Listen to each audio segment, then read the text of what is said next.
நானும் எல்லாரும் மாதிரி ஏசி காரில் நான் மட்டும் உட்காந்துட்டு போக வேண்டியதானே? நான் நடிச்சுட்டு போறேன், முதல்ல சம்பளம் கூட வாங்கிருக்கலாம், இப்ப குறைச்சு வாங்கிட்டு போறேன். ஆக பணம் தானே, அதை வாங்கிட்டு நான் மட்டும் உட்கார்ந்து இருக்கலாமே.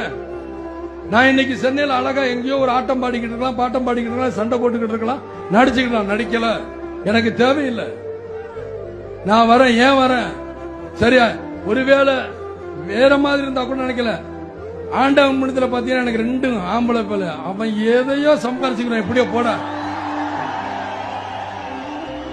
என்ன கேட்டாங்க, என்னப்பா நீ மாநாடு நடத்துறியே, உன்னை ஏதாவது பண்ணுவாங்களே அப்படின்னு. என்ன மிஞ்சி என்ன சார், வருமானத்துறையில தானே பயமுறுத்த முடியும், வேற எதுலையும் என்னை பயமுறுத்த முடியாது. அந்த வருமானத்திலேயே நான் வீடு வித்து தான் நான் இந்த மாநாடு நடத்துறேன் தவிர, மீதி நேரம் என்னை மிரட்டணும்னா நான் வேட்டியை மடிச்சு கட்டிட்டு இறங்குவேங்கிறது அவங்களுக்கு தெரியாது.